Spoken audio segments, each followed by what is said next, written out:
Bom dia a todos, bom dia. Estou vendo só caras conhecidas. Acho que você não, acho que eu nunca te vi. Tá. Então, como é seu nome? Bruna.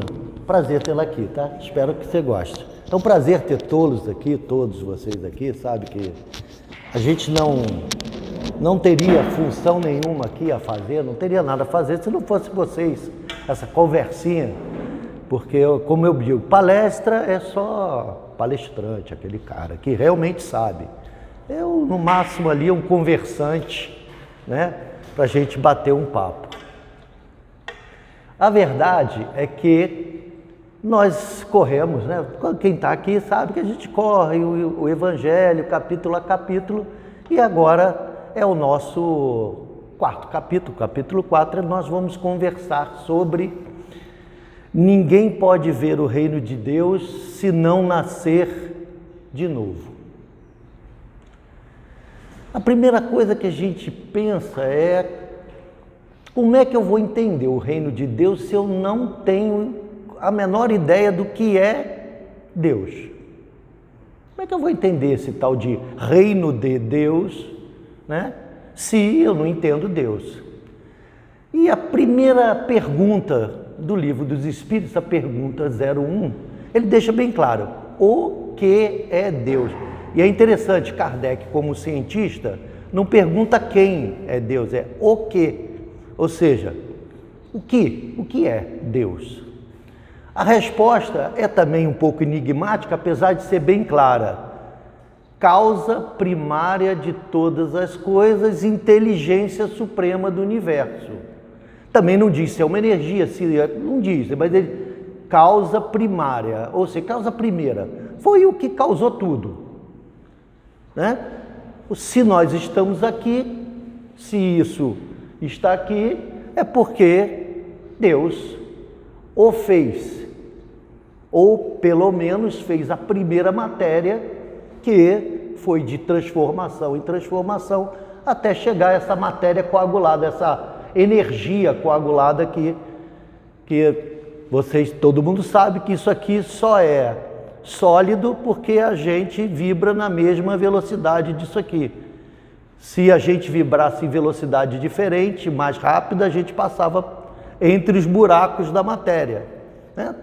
Isso é uma coisa que a gente tem que ter na cabeça. Isso só é sólido para mim porque essa matéria e aquela matéria têm a mesma vibração. Por isso que o espírito passa por parede, porque o espírito tem uma outra vibração e passa por parede, né? É uma coisa que a gente também tem que começar a entender.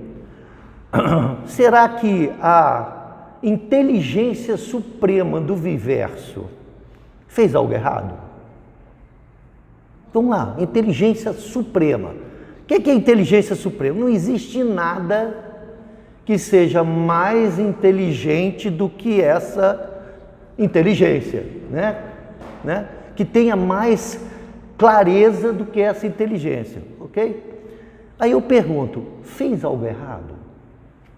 Tem condições de ter feito algo errado? Será que a inteligência suprema deu uma escorregada e fez esse mundinho nosso aqui meio esquisito? Não dá para conceber um negócio desse, né? Se assim é, como é que a gente pode olhar esse mundo que a gente vive? Vamos olhar o mundo que a gente vive. É um mundo complicado, né? Vai falar o mínimo, né? Pais matando filhos, filhos matando pais. E, nossa, né? Não dá nem para... Não vou nem começar a enumerar para não baixar a energia, mas é coisas assim absurdas. Aí será que a inteligência suprema fez tudo certinho e chegou nesse mundo nosso aqui e deu uma escorregada? Então, esse mundo que nós estamos, ele é certo.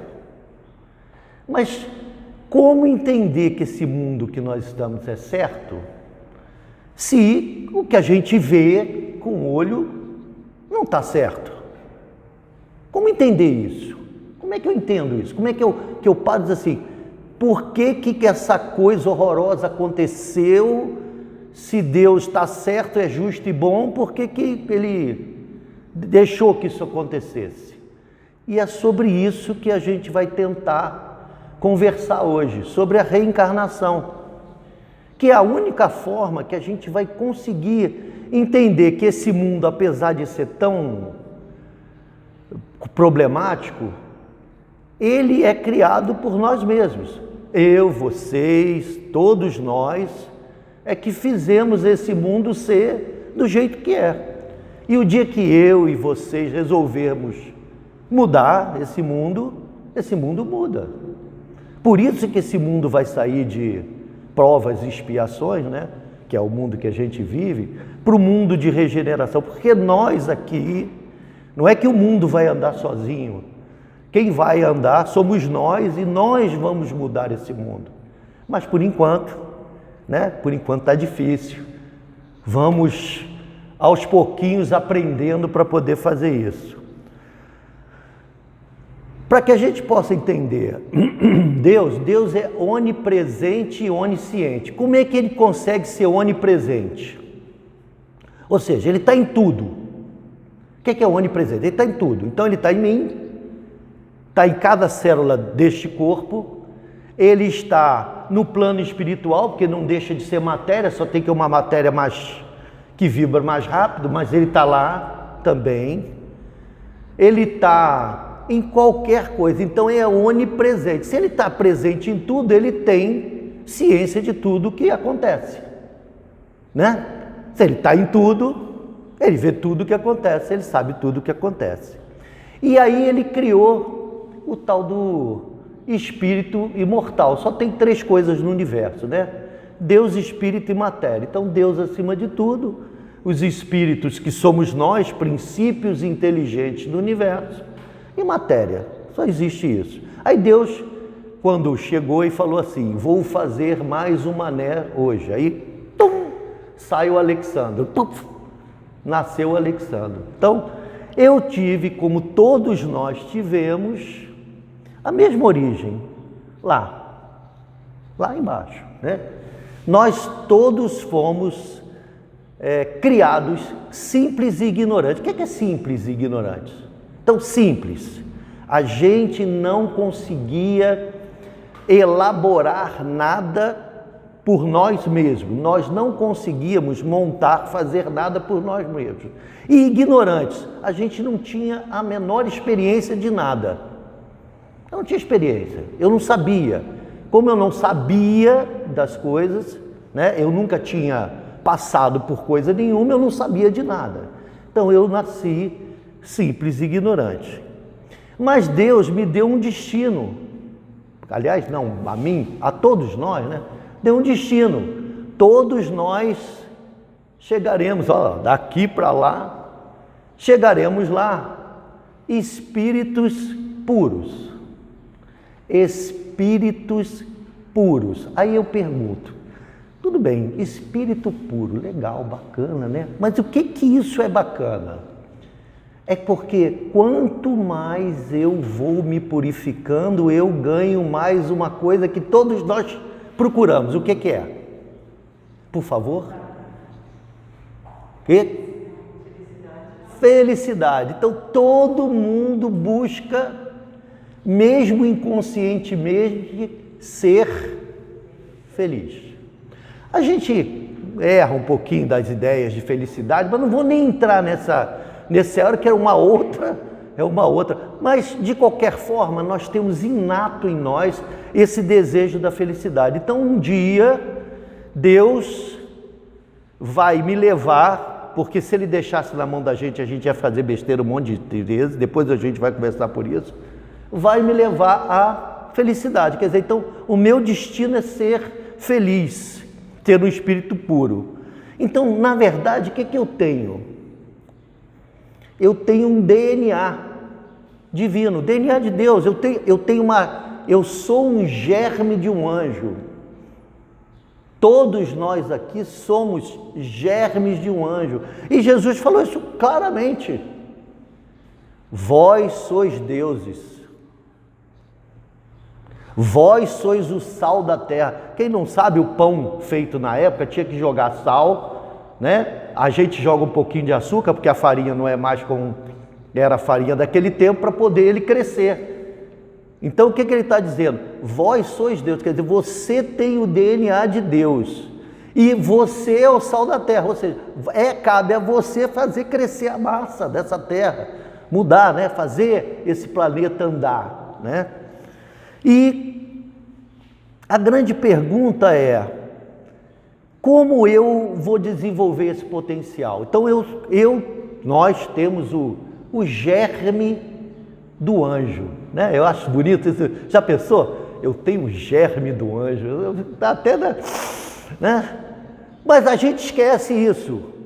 E eu estou falando isso, sabe por quê? Porque quando a gente se menospreza, quando a gente acha que é menor que os outros, acha que é menor que alguma coisa, você esqueceu o quê? Você tem o germe do anjo. Mas você é o sal da terra. Você que tem que fazer alguma coisa de forma que você possa se sentir bem consigo próprio. Essa é uma realidade. E a gente esquece. Eu gosto de bater disso porque a gente esquece. A pessoa fala alguma coisa, você fala, meu Deus, a minha vida. Você esqueceu, você tem o DNA de um anjo. Você só esqueceu que você também é o sal da terra. Cabe a você trazer esse anjo para fora. Então vamos lá. Como desenvolver esse potencial do anjo? Como é que eu desenvolvo ele? Eu tenho o germe do anjo. Esse anjo, ele precisa ser desenvolvido. Como é que ele vai ser desenvolvido? Adquirindo o que falta. E o que é que falta? Do germe para virar a árvore, ou do germe para virar o anjo. Eu tenho que saber, eu tenho que ter experiências, eu tenho que entender. Não é? O que é que acontece com a semente? Botou a semente vai agregando um monte de coisa e vira uma árvore, né? Vira uma árvore. O que é que ele faz? A semente agregou matéria, no caso da semente, agregou matéria e virou uma árvore. No nosso caso, a gente vai agregando conhecimento, sentimento, coração, vontade, de forma que nós mesmos vamos nos transformando no anjo que somos. No anjo que somos. Tudo bem que ainda está difícil de ver esse anjo. De vez em quando eu olho assim e falo assim, está complicado.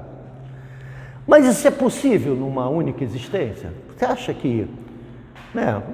Bem, vou dar noventão, vou lá, estou com 60 lá, mais 30 aí, 30, vou botar 30 que eu sou bonzinho, 30 anos para mim aqui, 30 anos, noventão eu viro esse anjo, esse conhecimento, eu viro esse cara que sabe exatamente tudo sobre o ser.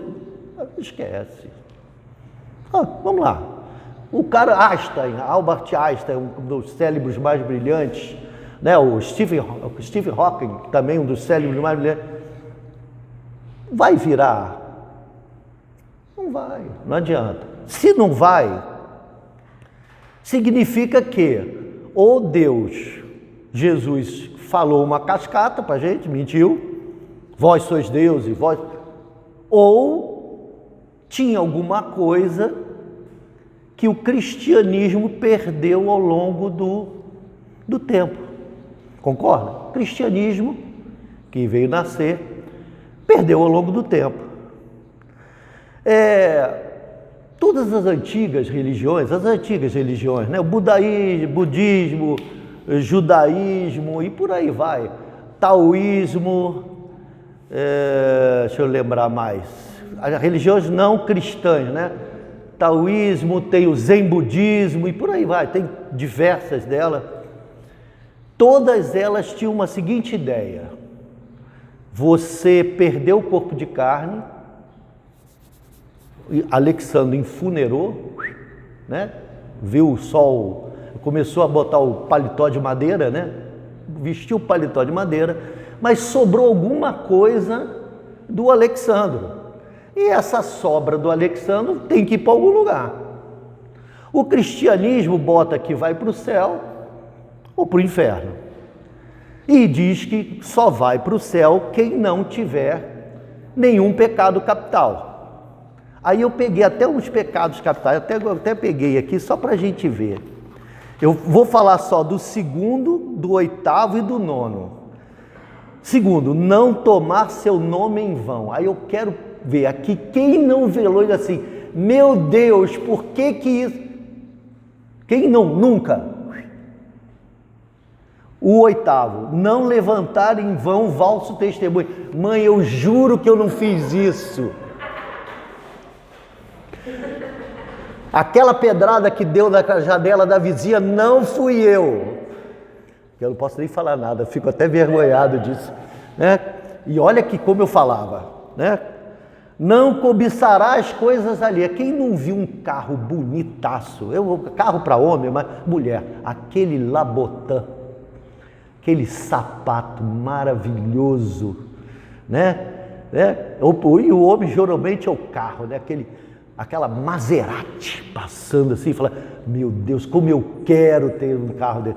Quem não desejou, cobiçou as coisas ali. Então, assim, se a gente for levar o cristianismo ao pé da letra, teríamos lá em cima, no céu, 1%, vamos ser bonzinho, 0,5%, e o inferno estava, né, lotado, né, estava lotado.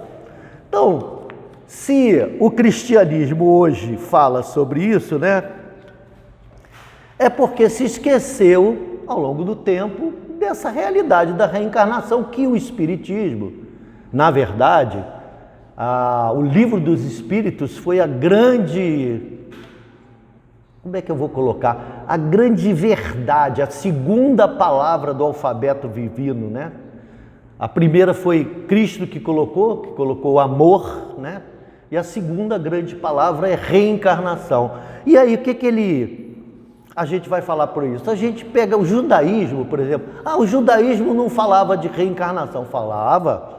Eu vou pegar só um pedaço aqui, Hebreus 11:35, quem quiser ver, mulheres recebem os seus mortos pela ressurreição. Primeiro, mulheres recebem o quê? Ele não fala homens e mulheres. Mulher é a única pessoa capaz de gerar uma vida. Mulheres recebem seus mortos. Ou seja, a família, mortos da família daquela pessoa que tem ligação com aquela, acabam reencarnando, e aí ele bota, pela ressurreição. Será que eu, quando nascer, Alexandre, eu estou falando do eu, espírito imortal, né? Eu, Y, daqui a pouco, que é o tempo, aí meu neto vai ter um filho que vai ser igualzinho a minha ressurreição da carne. Alguém conhece alguém que quer dizer, puxa, é o meu tetravô, a cara do meu tetravô, o jeito, não tem como. Então, existe alguma coisa que foi mudado no cristianismo. E Jesus sancionou a ideia em 2 horas bem claras. A primeira ele pergunta aos evangelistas, o que dizem que eu sou? Então, olha só, o que dizem que eu sou? Ou seja, ele está perguntando aos evangelistas dentro da reencarnação, né? Porque se dizem que eu sou, significa que eu estou reencarnado, eu sou a reencarnação de alguém. E aí o pessoal coloca João Batista, Elias e Isaías. Então, só para ter ideia, Isaías foi um dos maiores profetas do Velho Testamento, ele veio ali uns 500, 600 anos antes de Cristo. 800 anos antes de Cristo Moisés sai, Isaías é uns 100, 200 anos depois. Elias já é mais próximo, ali uns 200 anos antes de Cristo. E João Batista tinha desencarnado uns 10 anos antes, com Pôncio Pilatos, né? Aquela história da bandeja de prata, eu acho que quem católico aqui sabe disso, né? A esposa de Pôncio Pilatos perde a cabeça de João Batista. E aí a pergunta é, se ele coloca isso tudo, o próprio Jesus estava dizendo assim, o que dizem que eu sou, né? E na outra, que é bem clara, é quando ele conversa com um amigo dele, Nicodemos, e era amigo, muita gente não sabe, né? Nicodemos era um dos poucos doutores da lei que parava para ouvir as pregações do Cristo. Acho que era um amigo meio entre aspas, né? Assim, tanto que na hora que o bicho pegou, ele partiu fora. Mas Nicodemos era um dos poucos doutores da lei, era o saduceu, um dos poucos doutores da lei que se encantava com as palavras do Cristo. Tanto que quando Cristo falou, é necessário que nasçais de novo, ele, um cara esperto, virou e falou assim, pô, peraí, como é que eu, ancião, velhinho, quem era doutor da lei era tudo, os caras já com muita idade, como é que eu vou voltar a ficar pequeno e entrar no útero da minha mãe, né? Então ele pensou, você vê que ele não era um cara bobo, né? Ele não tomou a palavra. E aí Jesus, em verdade, vos digo, é preciso que nasçais de novo. Aí ele está falando de nascer, quem é que vai nascer de novo? Nicodemos? O próprio Nicodemos fala, peraí, mas como é que eu vou ficar pequenininho e entrar no útero da minha mãe? E no fim ele diz, olha, se eu falo dos negócios da terra, porque aí ele está falando da reencarnação no planeta Terra, porque a reencarnação em outros mundos é diferente, em mundos mais adiantados é um pouquinho diferente. Aí ele fala, se eu falo dos parangolé aqui da Terra, e tu não entende, como é que você quer que eu fale das coisas celestiais, né? Se eu falo o que aconteceu e acontece com você há, sei lá, 500 e 1000 encarnações, como é que você quer que eu te fale de alguma coisa fora disso, né? Então assim, e aí a gente volta naquele, peraí, mas se é necessário que eu nascer de novo, como é que eu vou nascer de novo? Não pode ser no mesmo corpo, já que o próprio Nicodemo falou. E aí fica assim, aonde fica o reino de Deus que é necessário eu nascer de novo para ir para esse reino de Deus? Ficou complicado? Vamos lá, Jesus fala, vos digo que para alcançar o reino de Deus é necessário. Então, eu para ir para esse tal de reino de Deus, eu tenho necessário eu nascer de novo, ok? E aí depois, é preciso, ele falou, preciso e obrigatório, né? É preciso, é obrigatório que você nasça de novo para ir para esse reino de Deus. Aí a pergunta, onde fica esse danado? Onde está esse tal de reino de Deus? Hein? Por favor, aí. Alguém chuta aí, chutinho, só um chutinho. Hã? O reino de Deus, aí muita gente fala, o reino de Deus está no céu. Onde é que é o céu? Se a astronomia já provou que o universo é infinito. Onde é que é esse tal de céu? Ah, no centro da galáxia, no centro do universo. Ninguém nem conseguiu olhar direitinho como é que está no centro do universo. Então, esse reino de Deus, como Deus está em tudo, lembra lá no início? Deus está em tudo. Significa que Ele está em mim, eu, Alexandro, eu, espírito imortal, né? Na verdade é isso. Mas ele está em cada molécula desse corpo, como também está na molécula dessa cadeira. Aí passa estranho, né? Pô, na molécula da cadeira, Deus também está ali. Só tem que aquele princípio inteligente ainda não sabe que é gente. Só vai descobrir que é gente quando chegar nessa fase nominal. Mas ele está ali também, só para a gente não pensar. O cachorrinho também tá, Deus está lá também. Infelizmente, eles ainda não entenderam que são um indivíduo. É aquele penso, logo existo, né? Penso, logo existo. Não chegaram ainda nessa fase, mas vão chegar. Se o reino de Deus está dentro de mim, significa que esse reino de Deus também está dentro de mim. Mas como é que eu alcanço esse reino de Deus? O que é, na verdade, esse reino de Deus? O que é, na verdade? Por favor, alguém. Vamos lá, o que é? Vamos lá, vou tentar exemplificar de uma forma que a gente está mais acostumado. Você está no alto de uma montanha, todo mundo aqui já subiu uma montanha e viu um maravilhoso pôr do sol. Alguém não viu isso? Pode ser. Um maravilhoso pôr do sol.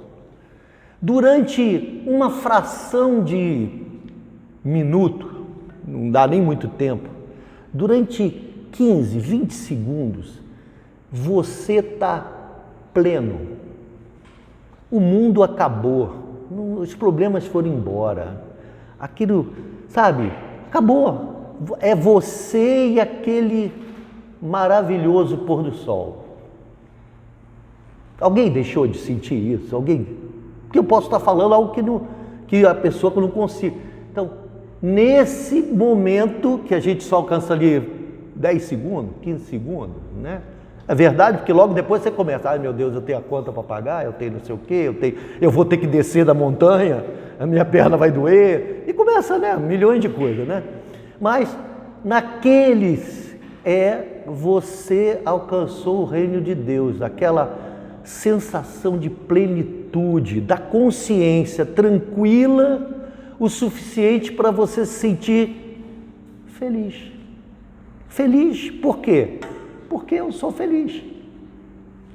Não tem o porquê, você está entendendo? Não tem nada material. Eu estou feliz. Eu estou feliz, eu estou tranquilo. Então, aí está o reino de Deus. Então, essa consciência tranquila, a gente pode, eu botei no exemplo material, lógico, é mais fácil para a gente entender numa consciência material, mas a gente pode entender também, quando você não fez nenhuma coisa ruim com os seus amigos, com nada, e você está de bem consigo mesmo, de bem, a consciência está tranquila, né? A consciência realmente está tranquila. Esse é o reino de Deus. E Jesus mostrou como é que alcança esse reino de Deus. Essa é que é a vantagem. Jesus veio falar assim, ó, Deus é amor, não cobra nada, Deus não é cobrador, Deus não desgosta de você, Deus é amor. Mas para você alcançar esse amor, você vai ter que aprender, primeiro, a se conhecer e segundo, gostar de quem está do lado. Então você tem que se conhecer para descobrir o que o cara do lado faz que você não gosta. Porque se o cara do lado faz alguma coisa e você não gosta, significa que você tem em você aquilo que você não gosta. Então primeiro se descubra, se vença, se coloque numa posição onde você possa ter a sua consciência tranquila. É o mais complicado desse negócio, é isso. Começar a entender a mim mesmo. Isso é complicado, não é fácil não. Por que me chamo de magro e eu fico aborrecida? Minha esposa, vou falar da minha esposa, minha que não está aí, ela vai morrer de raiva, mas ela tinha, quando pequena, pernas muito finas e chamava ela de perninha de saracura. Né? E ela falou durante muito tempo isso, porque me chamava, não sei o quê. Um dia eu peguei uma foto dela e falei, realmente, você tinha perninha de saracura, eram 2 canicinhos desse tamanho. É verdade, uai. Então assim, ela ficava chateada por quê? Era a verdade, né? Ela ficava chateada porque aquilo incomodava ela. Não era porque as pessoas falaram, porque ela se achava com perninha de saracura. Então isso é que ela ficava aborrecida. Entenderam? Então assim, a gente tem que começar a se entender para isso. O fulano me falou isso. Por que eu fiquei com raiva? Se é verdade, eu não tenho direito de falar, porque é verdade, fiquei com raiva, então é uma verdade, eu tenho que entender que... Se é mentira, eu vou ficar com raiva por quê? Por quê? É mentira. Mas para isso eu tenho que me entender. Tudo bem. Me entendendo, eu começo a entender o próximo, né? Ama o próximo como ama a ti mesmo. Ama o pai, botou 3 amor, né? Ama o pai sobre todas as coisas, ama o próximo e como ama a ti mesmo. E com isso, você começa a entrar nesse reino de Deus que Jesus colocou. Olha, faz uma coisa, ama o próximo como ama a ti mesmo, Ou seja, amar a ti mesmo pressupõe você se entender você ama o próximo, se você fizer isso você ama a Deus, e se você ama a Deus você está em plenitude, está em... E aí meu jugo, Jesus falou, né? Meu jugo é leve e suave. Por que o jugo é leve e suave? Porque eu parei de ficar aborrecido por tudo que acontece. Tudo que, fulano, teu cabelo é feio. Meu Deus, meu cabelo é feio. Porque fulano falou que eu falei mal de não sei quem. Falou, então, como diz, né? Entenda que não foi legal. E segundo, não foi verdade? Não foi verdade. A mentira vai morrer por si própria. Então vamos lá.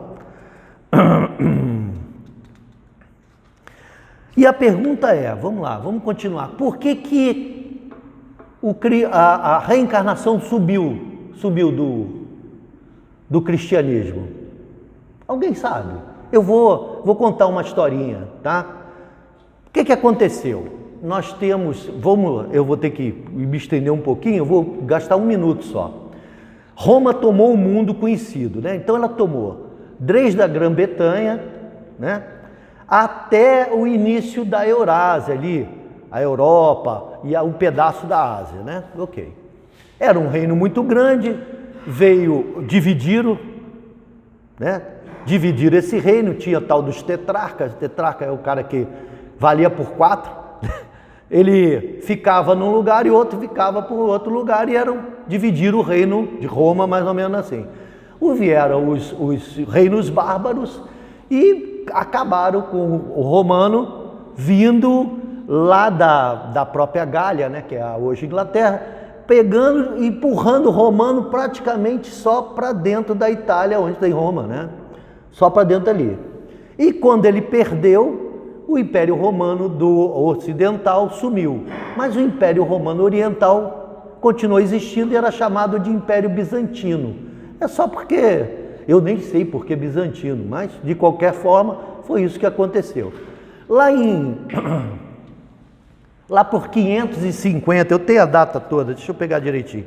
Lá por 550 depois de Cristo, nós tínhamos o último imperador romano, bizantino, né, já do outro lado, mas bizantino, chamado Justiniano, que teve uma esposa chamada Teodora, que era muito bonita, pelo que dizem, mas ex-prostituta em Constantinopla, né?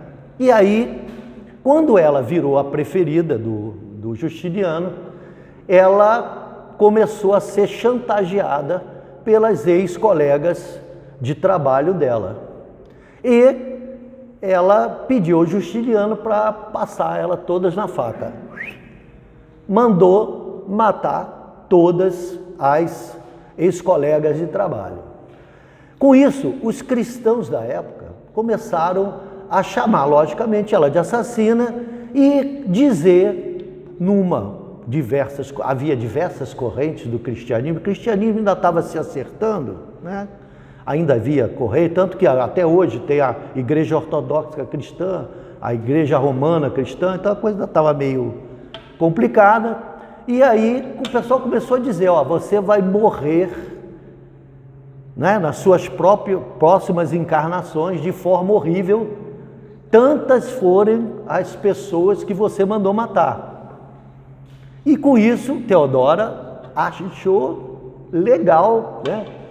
Começou a odiar essa ideia da reencarnação, né? Imagina, eu falo para você, você matou, sei lá, 30, as próximas 30 encarnações você vai vir, vamos passar a faca a você, e você vai gostar? Ninguém vai gostar, né? Apesar de ser verdade, não talvez passar a faca, mas é verdade. Então o que ela fez? Ela, muito chegada ao Justiniano, pediu o Justiniano para fazer um concílio de Constantinopla em 1553. E nesse concílio ele tornou herege a ideia da reencarnação no cristianismo. Então, quem achasse de qualquer corrente do cristianismo da época, achasse que era reencarnação, tinha que morrer, condenado à morte os seus seguidores, porque se era herege, tinha que morrer, né? E aí, por causa disso, toda a Bíblia foi modificada e retirando a reencarnação do Espírito para a ressurreição da carne. Porque aí, pelo menos, a Teodora tinha um negócio, né? Eu vou ficar dormindo até o dia do juízo final, né? Que é a ideia do cristão, vou ficar lá, pá, né? Aguardando lá. E no dia do juízo final, Deus vai dar um jeito, vai puxar a minha carne e eu vou para o juízo final. O que vai acontecer depois, em vez de eu morrer 30 vezes, eu vou ficar deitadinha lá esperando, que era muito melhor do que reencarnar. E com isso, essa palavra, a reencarnação, foi suprimida da Bíblia. Foi suprimida da Bíblia, né? Mas mesmo assim fica, você vê, pega aí, vai ter diversos pontos claros onde está se falando não da ressurreição da carne, e sim da reencarnação, porque era impossível Jesus ser Elias. Elias já tinha 800, vamos lá, Elias não, vamos botar Isaías, uns 500 anos antes, morreu, virou planta, o bichinho comeu, outro bichinho comeu esse bichinho, morreu, virou planta, outro bichinho comeu. Aí eu queria ver, aí o homem veio comer o bichinho, aí quando fosse para resgatar esse corpo, as moléculas desse corpo que já pertenceram a um monte de corpos, eu queria saber, quando Deus tirasse, como é que ela ia ficar. Não, essa molécula é tua, não, me devolve minha molécula, toma, essa molécula é tua. É impossível. A ressurreição da carne, pelas leis que o homem já conhece, né? É impossível, mas foi isso que aconteceu. E aí ficam as dúvidas, por que Deus escolheu o processo de encarnação? Por que Deus escolheu a encarnação? É uma dúvida. Por que Deus escolheu? Aí Kardec botou essa pergunta e tomou uma bela lambada, como toma diversas vezes durante o Livro dos Espíritos. O Espírito da verdade que respondeu, ou o Espírito que respondeu, falou assim: não sei estar naquele ponto onde eu ainda não posso te falar, mas está pensando em pedir explicações para Deus? Ele vai, tá pensando em, manda um e-mail para Deus, né, e pede lá, vem cá, por que você escolheu a reencarnação? A encarnação e a reencarnação. E aí a gente fica, então a gente já sabe que existe a encarnação, e qual é a finalidade da encarnação? Reencarnação, a primeira vez, por que eu revesti pela primeira vez um corpo de carne? Encarnação. Por quê? Qual a finalidade? Porque Deus achou bonitinho? Ele botou lá, estás pedindo, contas de Deus do que ele deixou de fazer? A segunda é, para quê? E talvez seja a maior prova do amor de Deus. Deus impõe para nós, para nos levar à perfeição. Deus impõe. Aí, mas por que do amor de Deus? É imposto? Já imaginou? Vamos lá, vamos agora olhar aqui a terceirona, que a gente já foi quartoterona, né? Agora já foi terceirona, né? A gente já foi bem, né? Bem... Se a gente fosse largado ao nosso bel prazer, alguém chegava aqui a espírito puro? Não chegava mesmo, olha, pode esquecer. Por quê? A gente traria toda aquela coisa da vida animal, de ser o caçador, de ser o coisa, de fazer, farinha pouca, o meu pirão primeiro, e por aí vai. Então, se Deus não impusesse, apesar de ser, a palavra parece pesada, impusesse, nós não seríamos hoje nem isso que nós somos. Então, para mim, é uma das maiores provas do amor de Deus. Apesar de que, olha, eu sei que tu mas eu vou te arrumar um trem que vai te empurrar para frente, mesmo que você fique aborrecidaço. Eu vou te empurrar para frente, você vai ser espírito puro. E aí, nesse processo, que é da encarnação, a gente, como eu já comentei, a gente não é boa bisca e a gente faz aquele monte de besteira, né? Um monte de besteira, faz coisa boa, não faz coisa não muito boa e por aí vai. E aí chegamos à reencarnação. Para que a reencarnação? Fora como é o pessoal da casa ali, para que reencarnação? A encarnação tem duas finalidades. Eu vou acertar as besteiras que eu fiz para trás, a tal da expiação. E o que é expiação? Muita gente, o que é expiação? Existe uma lei que Jesus colocou clara, lei de plantio e colheita. Existe outra lei de afinidade dos fluidos. Então lá, plantei besteira, quem colhe a besteira? Eu. Plantei coisa boa, quem colhe coisa boa? Eu. Mas como eu colho isso? Como? Porque a gente fala e às vezes a gente não entende o como. Como? Plantei besteira, deixei o meu tal de perispírito com uns probleminha para acertar. E quando eu volto à Terra, esses probleminhas atraem coisas que eu necessito passar. Então essa é a lei de atração de fluidos. Eu fiz besteira e como é que eu recebo essa besteira de volta? Eu deixei no meu perispírito marcas, pontos, que vão atrair outros seres que têm também essas marcas, de forma que vai me acontecer algo para que eu possa superar isso. Isso é lei de causa. Estou falando, plantei besteira, vou receber besteira como? Através da atração dos fluidos, né? A mesma coisa, o bem. Se eu planto o bem, pelo mesmo sistema, lei de atração, eu deixei uma mancha bonita, né? Parabéns, você fez o bem, né? Tá ali, aí outro que vem e vai atrair isso. Então vamos lá. Finalidade da reencarnação é expiação e melhoramento progressivo. Se a gente fosse apanhar o tempo inteiro, só porque a gente fez besteira, a gente não progredia. Mas o que acontece? Você tem o seu problema que você próprio criou, né? Você está recolhendo o que você próprio criou. Mas isso também serve para que você possa andar para frente. Vamos lá, Teodora, vamos voltar a Teodora. Teodora mandou matar, sei lá, X, não diz a coisa, não diz o volume, mas não deve ter sido poucas. X pessoas. Um dia a Teodora teve que, de alguma forma, dar a oportunidade daquelas X pessoas reencarnarem. Por quê? Ela tinha que acertar a situação que ela fez, né? Ela tinha que acertar. E o pior, além de dar a oportunidade, né? A oportunidade, ela tinha que fazer aquelas pessoas melhorarem. Então, você imagina que deve ter sido diversas encarnações onde mãe e filha se adoravam, né? Principalmente frita com batatas, né? E a gente vê isso aos montes.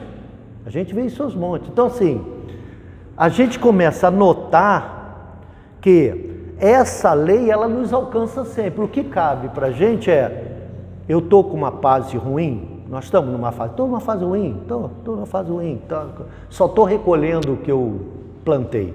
Ok, recolha. Entenda por que você está recolhendo essa fase ruim. Entenda, procure entender por que a vida está querendo dizer isso. E a partir de agora, eu vou plantar melhor. Porque se eu plantar melhor hoje, amanhã eu vou colher melhor. Porque todos nós temos aquele momento de recolher o que a gente fez. Afinal de contas, não é culpa de ninguém, a não ser de nós mesmos. Fica quieto, não vai blasfemar sobre a vida, né? Porque aí começa, Deus, por que você não gosta de mim? Deus, isso é normal, a gente terceiriza a culpa, né? A culpa é de Deus, não é nossa não, a culpa é de Deus, né? Deus é que não gosta de mim. Mas, se você não fizer isso, você já está plantando melhor para amanhã. E aí o que vai acontecer amanhã? Vai fazer o colherzinho um pouquinho melhor. E Jesus falou, né? É necessário que haja escândalo, mas ai daquele do escândalo vier. Então, se você está colhendo algo ruim e foi uma terceira pessoa que falou, que bom. Você está se quitando com a lei. Você. Infelizmente, aquele irmão que foi o braço da lei, né? A mão da lei, por quem ficou o parangolé agora para se quitar, se acertar? Com ele. Entendeu? Então assim, a gente olha o mal como sendo mal. O mal normalmente é um bem. Lógico que a gente, com a visão humana, você só consegue ver. O cara bateu no meu carro, não sei o quê. Pô, isso é o mal. E aí lá, se você ia capotar na frente, seu carro ia fazer não sei o quê, a gente nunca sabe. Então assim, o mal, apesar de ser sempre o mal, ele nos auxilia, ele nos proporciona a chance de acertar as situações, né? E onde estão essas leis? As leis de Deus, onde é que estão? Um minutinho só mais, né? Onde estão essas leis? Então, olha só, Deus não vai julgar vocês, nem a mim, nem ninguém. Deus não vai julgar a gente. Deus, ele está preocupado com eu, espírito imortal, os Y, né, que eu chamo de Y, ele está preocupado com esse vai chegar, esse aqui vai chegar a ser espírito puro, esse aqui vai chegar a ser átomos para uma planta se nutrir. Essa é a realidade, vamos lá, esse aqui que está falando com vocês, essa personalidade chamada Alexandro, o final dele é nutrição de planta, cadeia carbônica, né? Como o pessoal viu, mas cadeia carbônica, nutrição de planta. Esse aqui, Deus está preocupado com ele. Esse vai chegar. E aí, o que vai acontecer? Quem vai te julgar? Quem é que vai te julgar? A sua própria consciência. Porque quando você chegar lá do outro lado, você vai ver o pessoal bem, o outro pessoal ruim, e você vai dizer assim, meu Deus do céu, eu tinha que fazer isso, e eu não fiz isso. O que é que vai acontecer? Você vai pedir, pelo amor de Deus, para uma nova mãe encarnada, receber seus mortos, né? Lembra que lá no início? Para receber seus mortos, de forma que você possa ter ou uma nova provas e expiações, ou, se você perdeu a reencarnação, as suas provas e expiações antigas. Eu espero que com isso eu consegui mostrar para você que esse mundo, não dá para conceber esse mundo sem prova e expiação, porque Deus não fez o mal. Quem fez o mal, quem criou o mal, fomos nós. E cabe a nós mesmos mudar esse planeta para um planeta bom. E a única forma de fazer isso, como coisa final, a única forma de fazer isso qual é? Conhecendo-se a si mesmo e entendendo que quem está do nosso lado é tão da terceira classe de espíritos imperfeitos, como nós mesmos. Pela atenção, obrigado.